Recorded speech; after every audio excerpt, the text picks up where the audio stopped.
Ruta 66. Un camino abierto a la esperanza. El primer hombre es Adán, y él es retirado de la tierra, que es el Adama. Y el color es Adum, que da lugar a Edom. Mira cuánta cosa rojiza tenemos allí.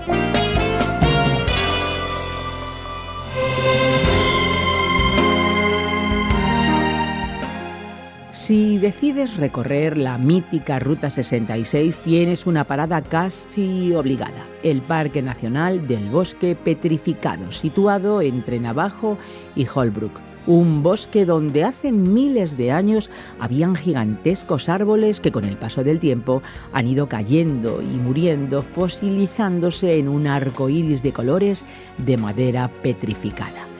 Pues la verdad es que es una alegría estar ya contigo. Está ya en el aire este espacio que, por cierto, tiene muchos colores y es para todos los colores. Esta es la Ruta 66, el camino para entender la enseñanza y el mensaje de los 66 libros de la Biblia. Ya sabes que estamos en la serie de Génesis y con Fernando Díaz descubrimos el capítulo 25 hoy, el capítulo 25 del primer libro de la Biblia, en Génesis. Clasificados y desclasificados, el criterio de Dios en el juego de la vida. ¿En qué equipo juegas tú? Precaución, precaución. Hay muchos auténticos cracks que no son llamados a la selección. ¿Cuáles son los criterios de Dios? Él está atento a tu próxima jugada, así que mantente tú también muy atento. Que no te saquen la tarjeta roja. Vemos en el capítulo 25 que el texto sagrado nos hablará sobre Abraham. Al principio sobre la muerte de Abraham y sobre su familia. Abraham, después de tener a Sara y su sierva Agar, ahora se casa con otra mujer, probablemente después de la muerte de Sara. Esa mujer se llama Cetura, y él tuvo otros hijos, y había varios descendientes de estos niños, otros hijos de Abraham.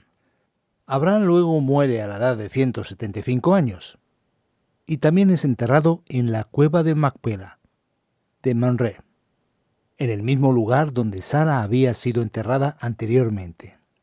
Entonces el texto comienza a mostrarnos cuáles fueron los descendientes de Abraham, quiénes fueron las personas que permanecieron como sus hijos y descendientes. Y el propósito del capítulo 25 es separar a aquellos que eran descendientes y que no son herederos de la promesa, y cómo Dios mantuvo esto separado del que consideró heredero de la promesa. Así que hay una lista de personas que están marcadas como desclasificados, en comparación con la herencia de la promesa que se lleva a cabo a través de Isaac y su familia. Por lo tanto, los hijos de Cetura cayeron en la segunda división, por decirlo así, del libro de Génesis. No están en la misma lista, de igual manera. Los hijos de Ismael aparecen en el versículo 12. Tenemos aquí los nombres de la descendencia de Abraham, de sus nietos por medio de Ismael. Hubo 12 hijos de Ismael. Él se convirtió en una gran nación que cumplía la promesa bíblica, pero también es parte de aquellos que no están en el linaje de la promesa, y por lo tanto es otro grupo que también va a la segunda división, por así decirlo, de la historia de la redención aquí. Continuando el relato, el texto bíblico llama la atención sobre la familia de Isaac, descrita a partir del versículo 19. Abraham engendró a Isaac, que se casó con Rebeca, como vemos en el versículo 20. Y sorprendentemente, nuevamente, vemos que Rebeca es una mujer estéril, e Isaac ora por ella para que pueda quedar embarazada. Observa la lógica del libro de Génesis. Siempre el patriarca se casa con una mujer hermosa, y al mismo tiempo no puede tener hijos, a diferencia de lo que pasa con los otros descendientes. Por ejemplo, con Cetura, Abraham tuvo 6 hijos, e Ismael tendrá 12 hijos. Con lo que el crecimiento de la familia de Abraham, que no es parte de la promesa, se plantea de manera fácil, de manera tranquila. Podemos decir que se desarrolla a gran velocidad, con una rapidez tremenda. Pero en cuanto a la promesa y su momento, para que quede claro que todo se hace por la intervención absoluta de Dios, por más rico y poderoso que sea el patriarca, no puede garantizar su historia o la de sus descendientes. hasta que podemos decir que la realidad de tener un hijo se vuelve más difícil. Tal como Isaac nació milagrosamente, también el nacimiento de los hijos de Isaac tendrá lugar por intervención divina. Así que el texto dice que Isaac oró en favor de su esposa, porque ella era estéril, y el Señor respondió su oración. Y Rebeca, su esposa, quedó embarazada. La oración aquí fue eficiente, ya que no era posible tener hijos. Y cuando Dios respondió, llegaron 2 niños al instante. Los niños se empujan en el útero de Rebeca. Y la palabra del Señor nos informa que 2 naciones estaban presentes en las entrañas de Rebeca. La palabra informa: uno será más fuerte que el otro, y el mayor servirá al menor. Entonces Esaú fue el primero que nació, y tenía derecho a ser el primogénito, es decir, el hijo mayor. El texto nos dice que él era pelirrojo, en el versículo 25, y su cuerpo era como un manto de vellos. Y fue llamado Esaú. Y su hermano, que nació agarrado de su talón, se llamaba Jacob. Jacob es el nombre del más joven, que recibió la palabra que sería superior al hermano mayor. El texto comienza a mostrarnos el criterio de Dios para la clasificación en este proceso histórico. El criterio no es claramente humano. Vemos que ciertamente Israel y los hijos de Cetura tenían más posibilidades, más criterio, desde el punto de vista humano. Pero no es según esos parámetros que Dios se basa al elegir a alguien. Por el contrario, Dios actúa de una manera que sorprende al ser humano, prefiriendo actuar por medios muy inesperados e incluso sorprendentes. Esaú era todo lo que se podía esperar de un hijo en la antigüedad. Era un hábil cazador, de acuerdo con la Nueva Versión Internacional, en el versículo 27, y vivía deambulando por los campos. Incluso era el hijo favorito de su padre. Era peludo, lo que seguramente los antiguos pueblos semíticos de la región admiraban. Era un tipo, digamos así, muy masculino, muy macho, un cazador muy fuerte, el mayor, del que podríamos esperar muchas cosas. Jacob, por su parte, ya había nacido como el segundo, y como segundo no tenía la oportunidad de ser el heredero oficial de la primogenitura. Jacob, dice también el texto bíblico, era suave, no era tan peludo como su hermano Esaú, lo cual era importante para esa sociedad patriarcal. Dice el texto que a diferencia de Esaú, Jacob vivía en las tiendas, estaba más cerca de su madre, y la palabra divina nos dice además que Isaac prefería a Esaú y Rebeca prefería a Jacob. Esaú también era un gran cocinero. En términos actuales podríamos decir que era un gran chef, que sabía preparar el asado de la época. A Isaac le gustaba comer de la caza que traía Esaú, por lo que cualquiera que mirara la sociedad del momento diría: no hay esperanza para Jacob. Para empeorar la situación, su nombre significa aquel que agarra el talón, o el que actúa con traición.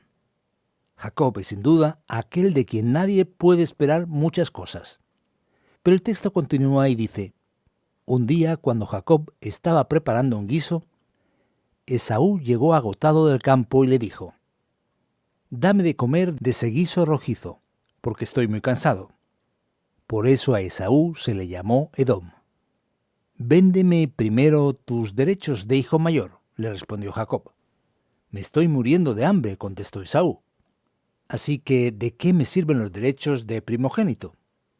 Véndeme entonces los derechos bajo juramento, insistió Jacob. Esaú se lo juró, y fue así como le vendió a Jacob sus derechos de primogénito. Jacob, por su parte, le dio a Esaú pan y guiso de lentejas. Después de comer y beber, Esaú se levantó y se fue. De esta manera menospreció sus derechos de hijo mayor. Observa entonces que el criterio de Dios no es un criterio humano. Dios no mira la apariencia. Dios no mira las expectativas de la sociedad. Dios no confía en los criterios humanos. Y aquí vemos que a pesar de todo lo que Esaú podía representar para la sociedad en el momento, se manifestó su grave problema. Esaú despreciaba las realidades espirituales, el derecho de primogenitura. El derecho de un hijo mayor tenía un significado espiritual importante. Y Esaú dijo: no, lo que importa es comer. Es más importante garantizar el sustento material que pensar en las bendiciones de naturaleza espiritual o familiar. Eso no importa, dijo Esaú. Lo que necesito es garantizar el aquí y el ahora. A pesar de que Jacob era débil, a pesar de que Jacob tenía problemas, lo que se verá en el texto sagrado, a pesar de que no tiene mucha expectativa, a ojos de la sociedad que le rodeaba, a pesar de haber nacido en segundo lugar, Jacob, con todos sus errores, ve la importancia y el valor de las realidades espirituales. Entonces el texto sagrado nos mostrará aquí que Dios continuará actuando en la historia y que este proceso es un proceso selectivo para que la historia de redención llegue a su fin. Toda la gran generación de Abraham, a través de Cetura, y también a través de los hijos de Ismael, son bendecidos por Dios, pero no son parte de la historia de la promesa. Esaú es la gran esperanza humana, a través de las cuales las cosas sucederían, pero los hombres están equivocados. Esaú tampoco será clasificado. Él estará en otra lista. Por el contrario, Jacob, en el que ciertamente no podemos confiar debido a su historia, su forma de hacer las cosas, su dependencia de la relación materna, su fragilidad y su carácter, Dios lo elegirá. Actuará una vez más a través de quien menos esperamos. Bendito sea el Dios de Israel, que actúa con su soberanía y sabiduría absolutamente insondables.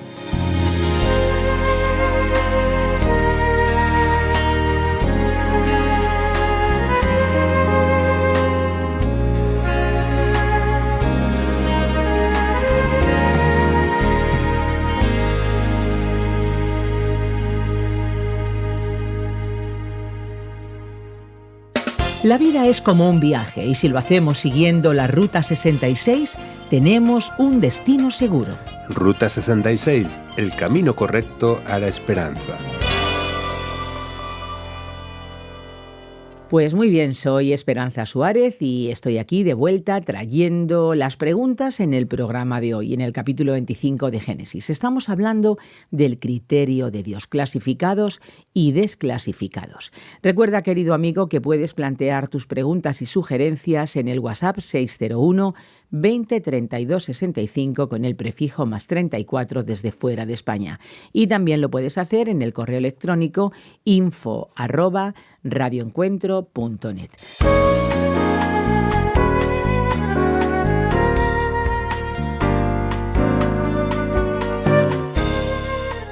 Vamos a escuchar sobre la segunda división. Y aquí viene la primera pregunta, Fernando. ¿Cómo puede Dios seleccionar a un pueblo exclusivo para sí? ¿Podemos decir entonces que es parcial? ¿Es que Dios tiene una nacionalidad preferida?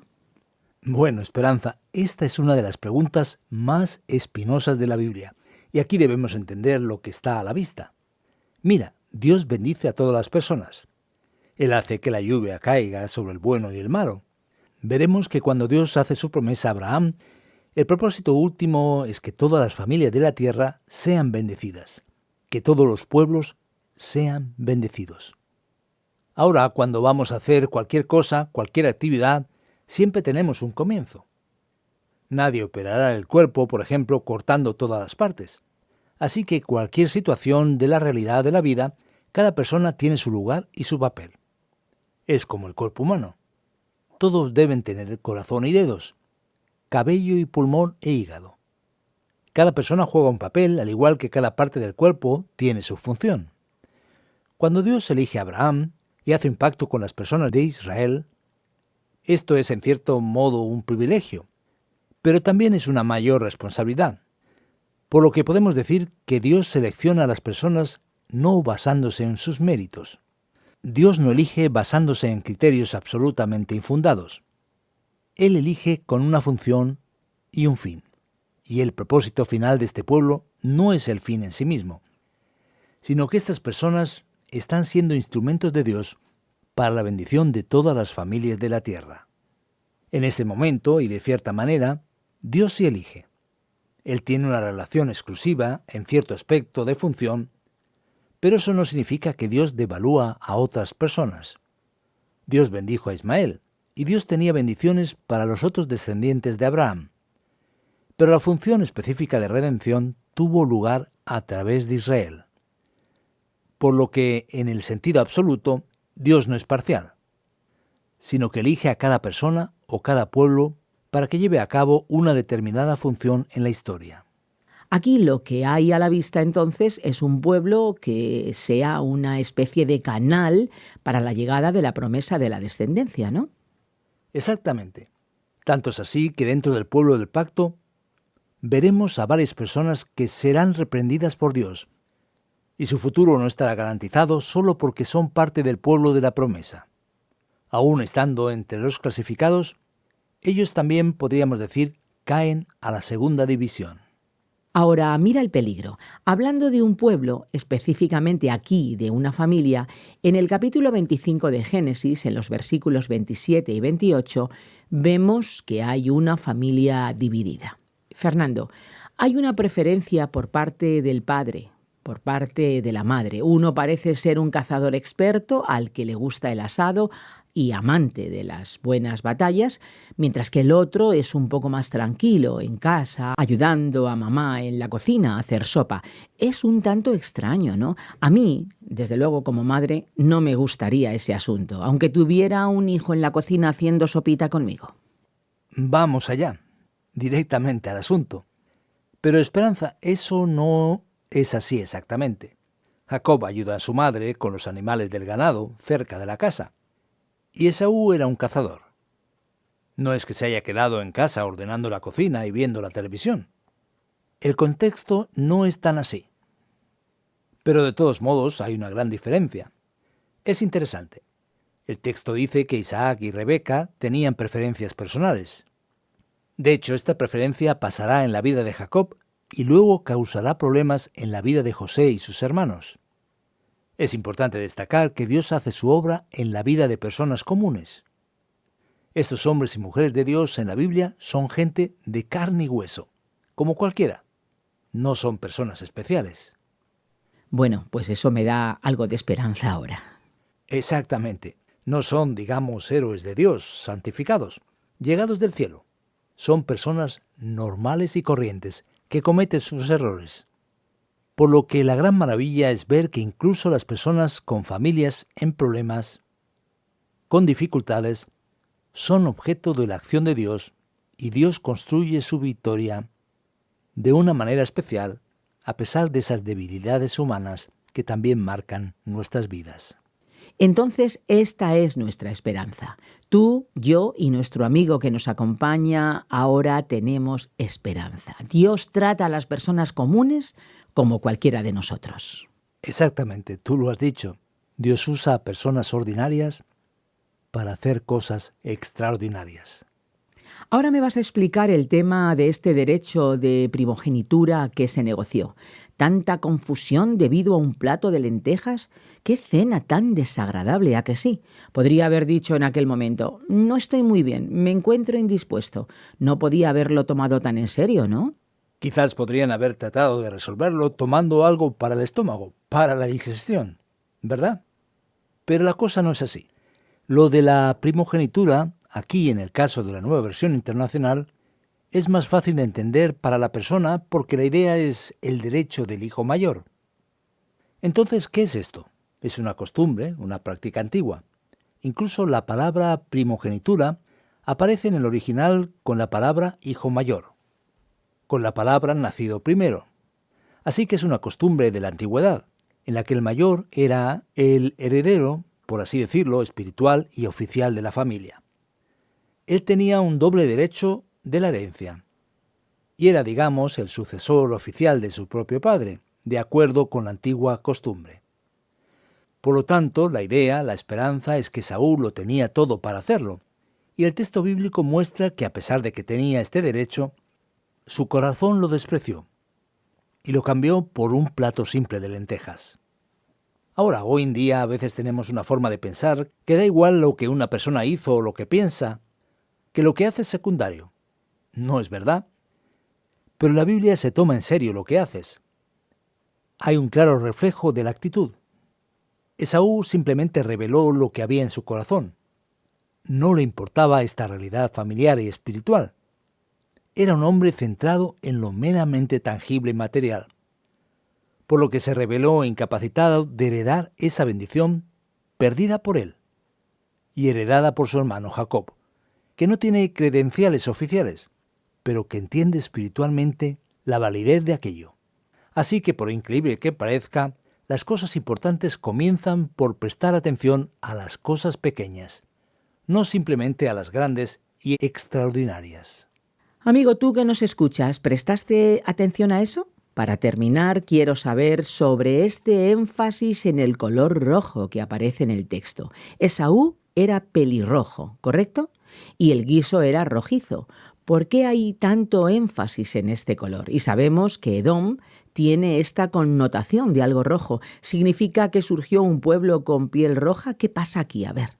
Mira, Esperanza, es interesante aquí que el idioma hebreo incluso tiene un juego de palabras, pues de hecho Edom está conectado con Adum, que es rojo, y ese es el nombre que recibirá Esaú. Aquí aparecen curiosidades que llaman la atención. Por ejemplo, el primer hombre es Adán, y él es retirado de la tierra, que es el Adamá, y el color es Adum, que da lugar a Edom. Mira cuánta cosa rojiza tenemos allí. Esta palabra, que en realidad tiene el nombre de Esaú, aquí traducido por pelirrojo, puede significar un rojo oscuro, cercano al marrón, por lo que alguien podría incluso decir que él tuviese la piel morena. O tal vez un color granate es más sugerente. Sí, tal vez, pero es muy probable que no, porque todo el contexto, como dijiste, ya es suficientemente rojizo aquí. Así que es probable que fuera realmente pelirrojo o algo parecido, por lo que hay un juego de palabras con fines literarios para remarcar esa idea.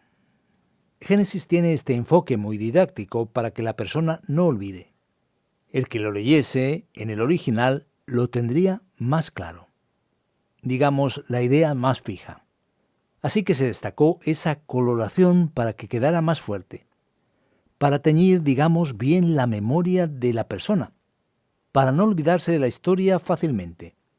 Ahora los edomitas serán los descendientes de Esaú, y esta complicada relación entre los dos era muy clara. Siempre se han convertido en los adversarios de Israel en la historia, y siempre fueron difíciles en el trato. Tanto que tendremos un libro de Abdías dedicado a criticar la arrogancia y el orgullo de Edom y su caída. Y los problemas continuarán más adelante, llegarán lejos.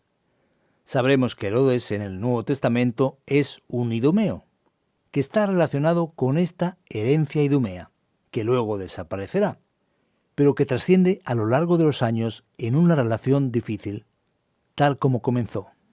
Bueno, y por la forma en la que terminó vendiendo su primogenitura, debió ponerse rojo de vergüenza.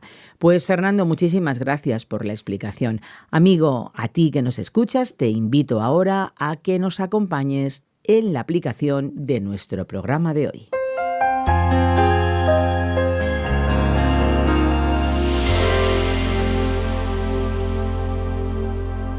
Nuestra aplicación hoy del capítulo 25 de Génesis, cuando hablamos de los clasificados y los descalificados en el criterio de Dios, nos lleva a pensar en la importancia de las cosas pequeñas. En general, aprendemos a valorar las cosas desde los criterios de los valores de la sociedad, por lo que se ve, por criterios humanos, por valores que son consensuados en la opinión de los hombres. Importa mucho el que dirán. Aquí en la Biblia, por el contrario, vemos que Dios no ve la cosa o las cosas como los seres humanos. Él valora otras cosas que no tienen valor para los hombres. Así que vemos que Esaú es el principal reprobado, en Génesis 25, lo cual está bastante definido por la actitud de desprecio aparente, dando poca importancia a su derecho de nacimiento. Cuando pienses en tu vida, dando valor a lo que quieres hacer, recuerda que los pequeños problemas se convierten en problemas enormes y descontrolados. Valora las cosas espirituales. Valora la honestidad. Valora las cosas que tienen un fundamento eterno, que tal vez son de poca importancia para la sociedad. Harán una gran diferencia en tu vida. Recuerda, guíate por lo que Dios dice y no por lo que los hombres piensan que tiene valor. Que Dios te ayude a distinguir realmente lo importante y a saber decidir.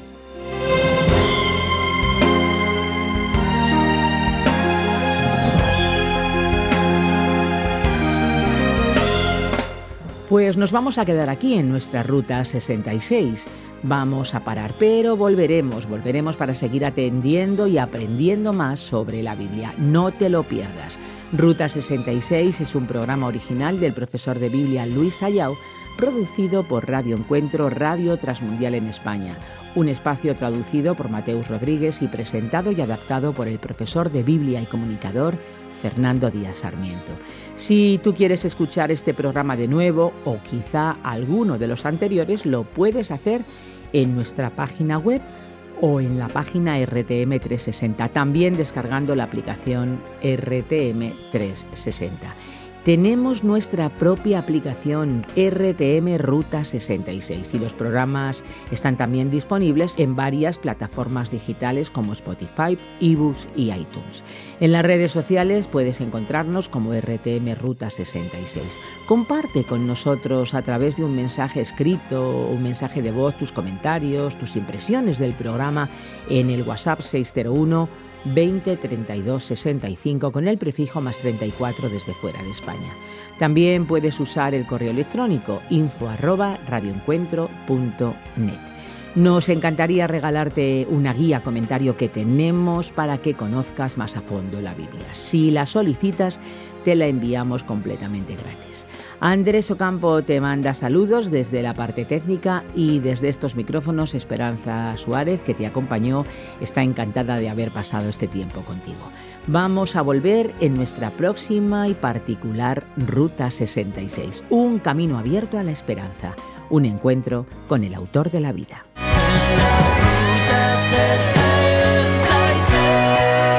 Descarga la app de Ruta 66 y sigue RTM Ruta 66 en las redes sociales. Aquí te esperamos.